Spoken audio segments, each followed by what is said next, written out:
President. Senator for Vermont. Thank you, Mr. President. Mr. President, when I turn on the TV or I read the papers, I read a lot about politics, and I read about this candidate attacking that candidate and the other candidate attacking another candidate, and on it goes. But somehow or another, as a nation here in Congress and on the campaign trail and in the corporate media, we as a nation have a habit of forgetting to talk about some of the most important issues that affect ordinary Americans. We talk about a lot of stuff, but somehow we neglect to talk about the most important issues facing our country. And at the top of my list is the reality that in America, we are rapidly becoming an oligarchic form of society. What does that mean? It means that today we have more income and wealth inequality than any time in the history of the United States of America. It means that there are three people, three multi-billionaires who own more wealth than the bottom half of American society. Three people here, 160 million people there. That sounds like an issue we might want to be talking about. We might just want to be asking about how well the economy is doing for ordinary people as opposed to the people on top. And when we ask that question, the answer is pretty clear. The top 1% have never, ever in American history had it so good. They are making money head over heels. What we are seeing at the same time is a working class in this country that is struggling to pay the bills, struggling to put food on the table, struggling to see that their kids get ahead. Mr. President, according to the Rand Corporation, not exactly a progressive entity, over the last 50 years, we have seen a massive transfer of wealth from ordinary Americans to the top 1%. In fact, there has been a shift of $50 trillion going from the bottom 90% to the top 1%. What does that say about American economic policy? And at the same exact time, over the last 50 years, we have seen something else that is rather extraordinary. Despite the huge increase that we have all observed as a result of technology and increased worker productivity, it turns out that real inflation accounted for wages for the average American worker is lower today than it was 50 years ago. So every worker in America is producing a lot more than was the case 50 years ago because of this new technology, and yet real inflation accounted for wages are lower today than they were 50 years ago. People on top making out fantastically well, working class people falling further and further behind.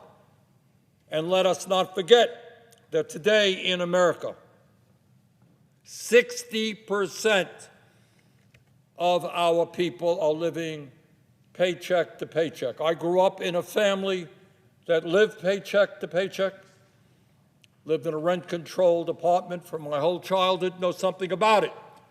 And what it means that people from California to Vermont, they are struggling, living under great stress, trying to figure out how they are going to be able to take care of their families at the same time as the people on top never had it so good.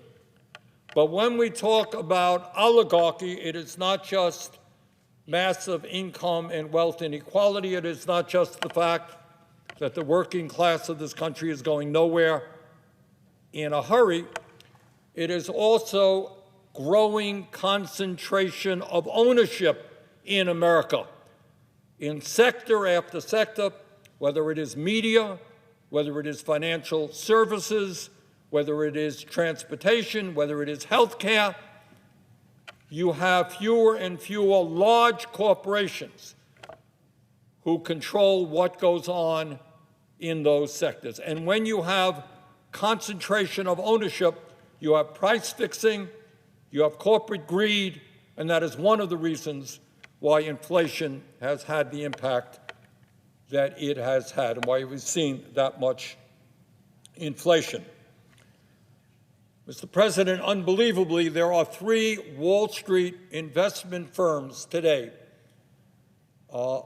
BlackRock, Vanguard, and State Street, that combine control assets of $20 trillion and combined are the major stockholders in 95% of the Standard & Poor corporations.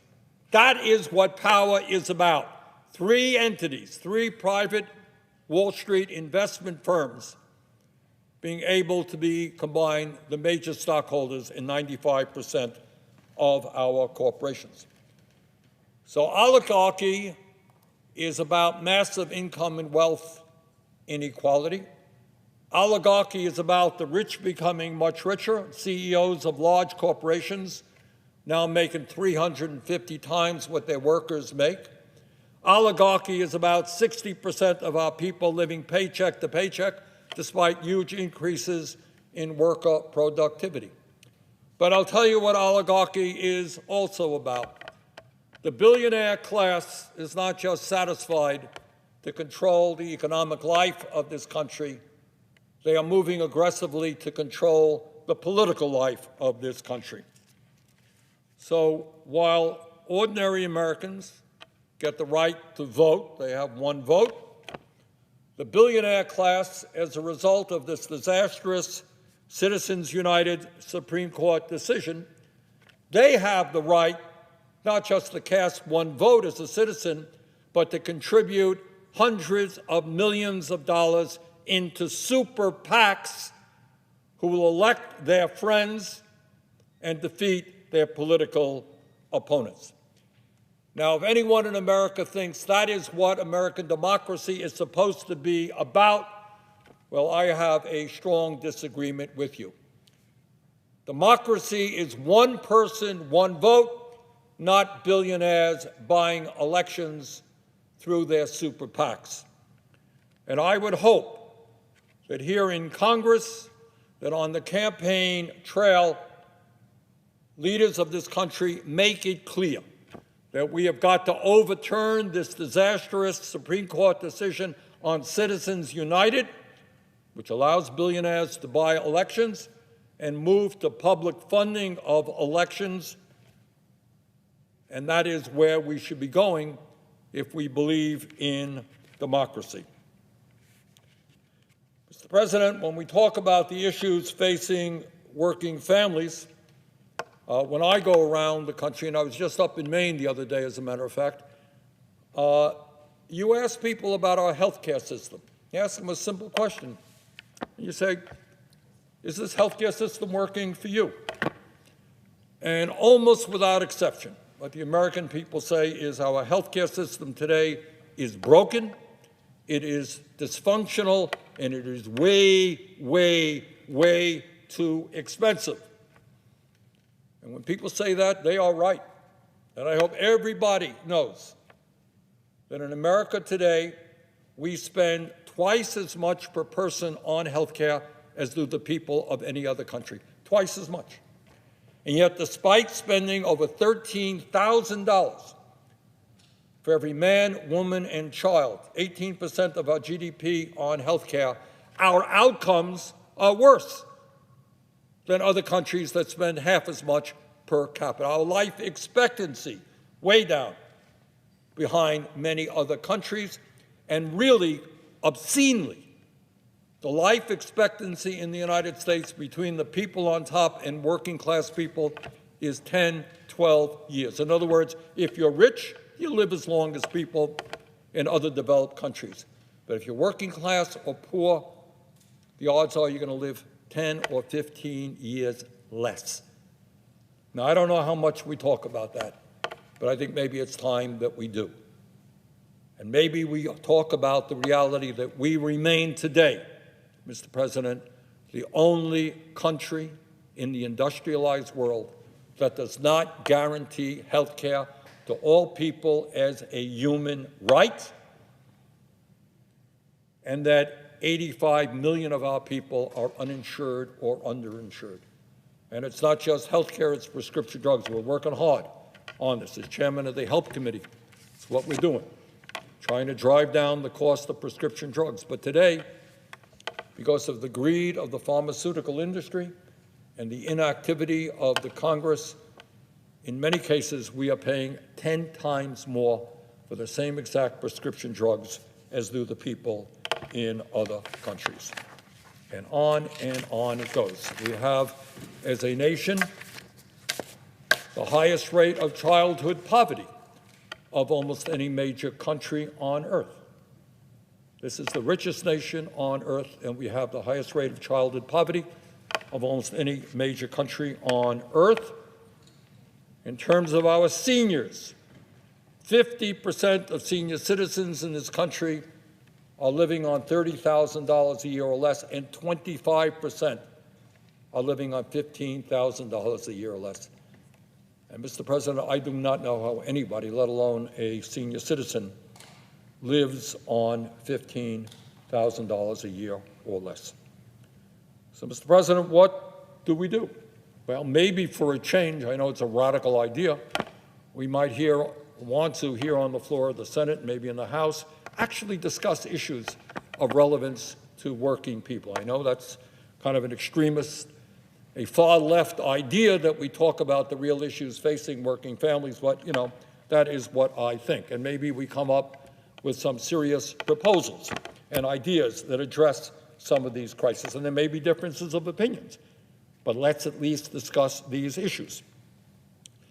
It seems to me, Mr. President, that when so many of our elderly people are struggling, when half of older workers have nothing in the bank as they face retirement, you know, we might want to pay attention to that issue. Now, over in the House, some 90% of the Republicans think that what we want to do is cut Social Security benefits. Well, I don't think that that is a particularly good idea.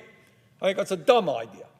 And I think we should do exactly the opposite. Instead of cutting Social Security benefits, we should expand Social Security benefits and extend the life and the solvency of Social Security. Well, how do you do that? It ain't hard to do. Right now, somebody who makes $16 million a year contributes the same amount into the Social Security Trust Fund as somebody who makes $160,000 a year. That makes sense to anybody? Not to me. If you lift the cap and ask the wealthy, top 2-3%, to start paying into the Social Security Trust Fund, that same 6% that working people pay, you know what you could do? You could do two things. You can expand Social Security benefits by $2,200 a year. That's pretty good.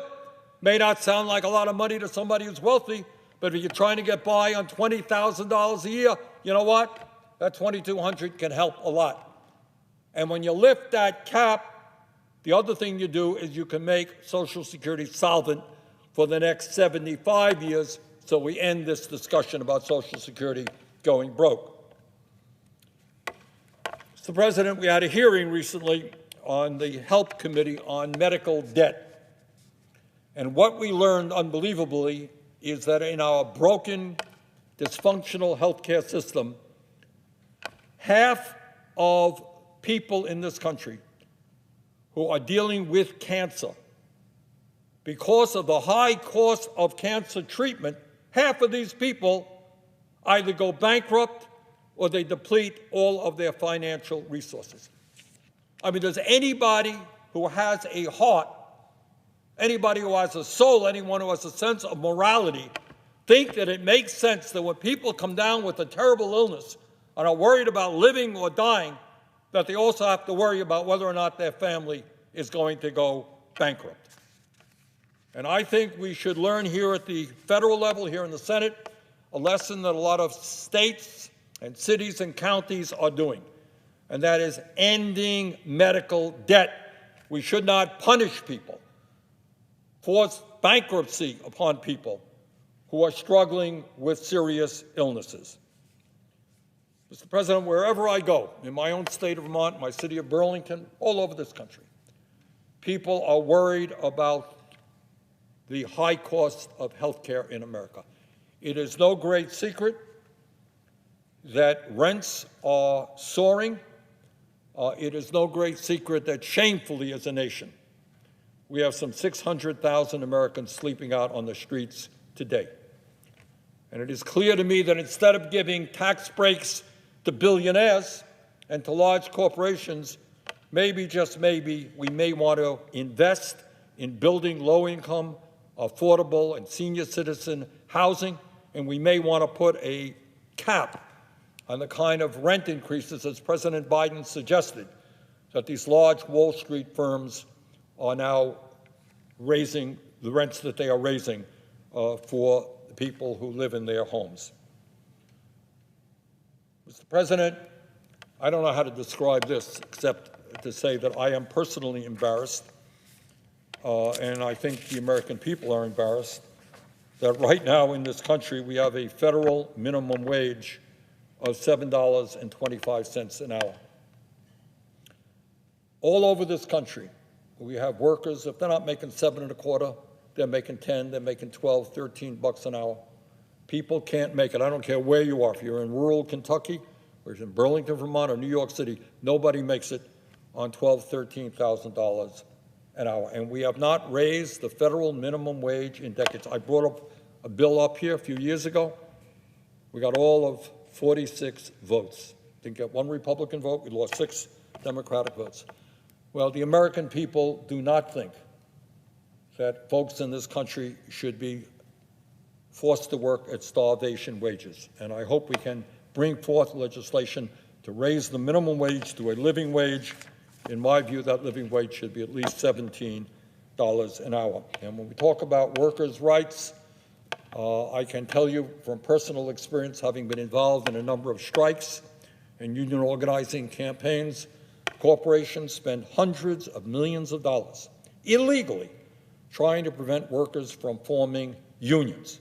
And that is why we must pass the PRO Act that will provide severe penalties against any corporation, any employer that uses illegal tactics to deny workers the right to form a union. And Mr. President, when we talk about childhood poverty, as I'm sure you will recall, a few years ago, as a result of the American Rescue Plan, we provided $300 a month per child for the vast majority of working parents in this country. That tax credit had the impact, incredibly, of lowering the childhood poverty level in this country by over 40%. One provision in one large bill lowered the childhood poverty level by over 40%. For minority communities, it was even greater than that. And maybe, just maybe, as a nation, we might want to end the disgrace of having the highest rate of childhood poverty of almost any major country on earth and make permanent a strong child tax credit similar to what we had in the American Rescue Plan. So, Mr. President, these are just some of the issues that are out there, and there are many others. I talk to elderly people often who say, all right, we're not going to pass, you don't have the political support to pass Medicare for all, the drug companies, the insurance companies are too powerful, we can't take them on right now, but at least, can we expand Medicare to cover dental, hearing, and vision? Millions of elderly people in America can't afford to go to a dentist. People have no teeth in their mouths. Yeah, we can do that, and we should do that. So, Mr. President, all that I wanted to say is that at a time when many, many Americans are giving up on democracy. They are hurting. They look to the government, they vote, and nothing happens. The rich get richer, they get poorer. And they're saying, hey, all of this democracy and all this election stuff, it's all a crock. It doesn't matter. And they are willing to look at authoritarianism as a substitute for the democracy we have. So to my mind, not only is it the right thing and the moral thing to start paying attention to the needs of a long neglected working class, long neglected by the Democratic Party, long neglected by the Republican Party. Not only is it time to pay attention to those needs, if you're interested in preserving democracy, you might want to do that as well. So, Mr. President, the thrust of my message today is the time is long overdue for this Congress, this Senate, to have a serious discussion on the serious issues facing the working families of this country. And with that, I would yield the floor.